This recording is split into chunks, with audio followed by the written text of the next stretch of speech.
Hey guys, it's that Dividend guy coming at you with another pick three, a buy, sell, or hold video. And today we're going to be going over storage facility stocks. And the reason I picked these is because they're lined up by size. And the reason I picked them is because they do have consistent revenue. So think of this storage facility as a apartment complex or as a house on you have a mortgage on it. So these companies get consistent revenue because people use their storage facilities. People have extra crap and they need to put it somewhere. And public storage is actually the first and the biggest, the largest public storage facility in the US.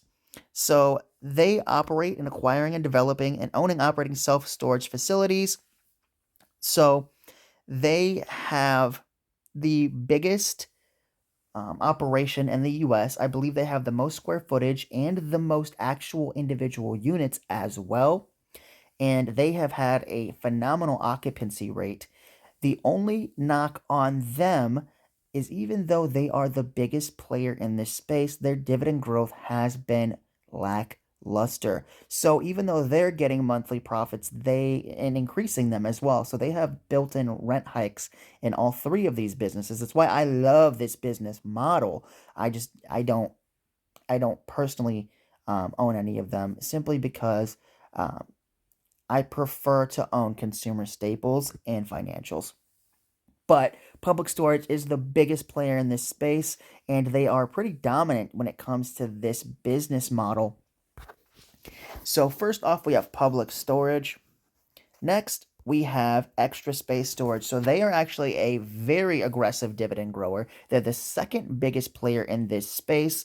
And like I said, they, just like public storage, have that built in revenue because people need a place to put their stuff, as well as they have frequent annual rate hikes. Just like an apartment building, they increase that rent. So their income goes up every single year.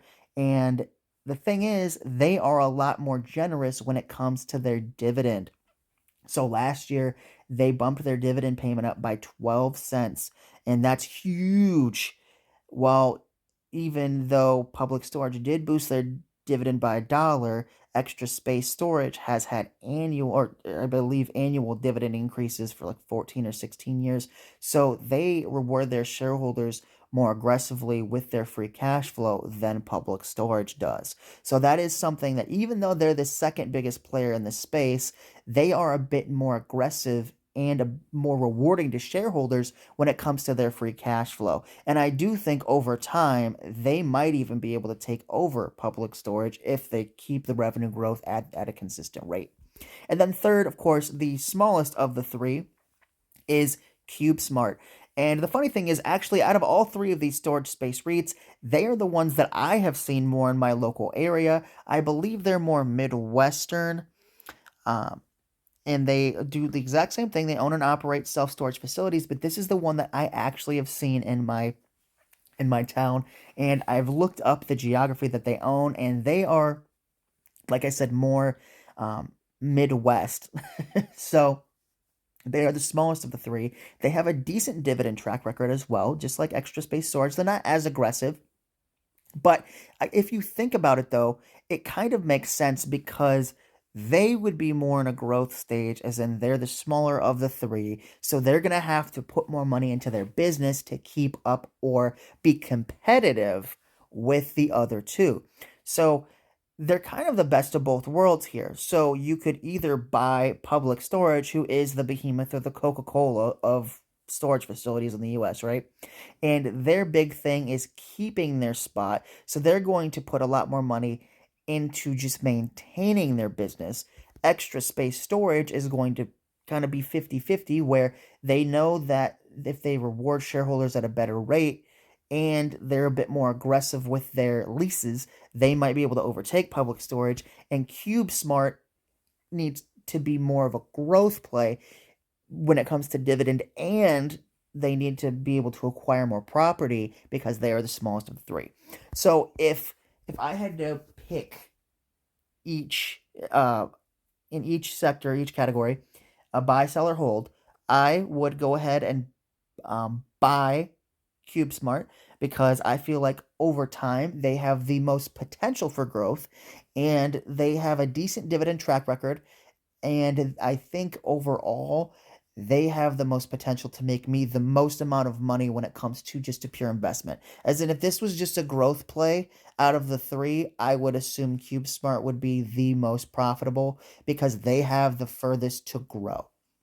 Next, I would go for extra space storage because this is the one that I would buy and hold. So I would buy CubeSmart because I feel like it is the biggest growth overall as a stock, as a company. I feel like they have the furthest to gain.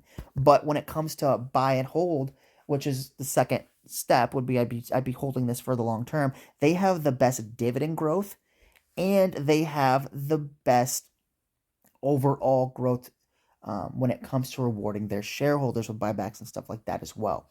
So I think extra space storage would be the one that's the most beneficial for me to be holding for a long point of time, for a long period of time, for the long haul, because I feel like not only would I get that dividend growth, but that stock appreciation would be a little bit more beneficial, and of course the dividend would compound as well as that stock price. So I think over the long term, extra space storage would probably wouldn't give me the same amount of returns as I would expect from a CubeSmart overall growth wise, but I think that dividend growth would be comparable or could even outmatch CubeSmart, and then I wouldn't even touch public storage. Now, I know a lot of investors would probably own public storage out of these three, and the reason that I don't want to own them is simply because their lack of dividend consistency. So in the past, like say 2, 3 years, I know that they paid a $12 special dividend and they just increased the dividend by a whole dollar. So me being a dividend oriented investor, this is going to be the one that I'm the least amount of interest, like the least interested in because of that lack of dividend consistency. Here's the thing, guys. They increased their dividend. I think it was like 12 years ago, 12 to 14 years ago since. So it's been like 14 years since they've increased the dividend, and they did it a dollar, which is it's a great increase. It's 50% increase, but that lack of consistency is what helps it compound. So if they're not growing it every single year, at least at the rate of inflation, every year that inflation goes up 3, 5%, whatever it is, I'm losing money on public storage if it doesn't give me a 5 to 10% return, which it's negative 12%. So here's the thing, if the dividend doesn't go up, the only way you're going to make money is the stock appreciation. But over the long term, public storage has not gone up; it's gone down, which is a good time to buy it. Then, if you bought it at an elevated price, but over the long term, it has gone up 59%. So overall, long term, it has grown, but without that dividend being increased as well, I think CubeSmart would actually overall grow more than public storage. Exactly. See, so it's coming from a smaller base. And then even extra space storage overall has a 93%. See what I mean? So out of the three, even based on the 5 year, like 1 to 5 year chart, like CubeSmart has the furthest to grow. So it makes sense that it's up 72%.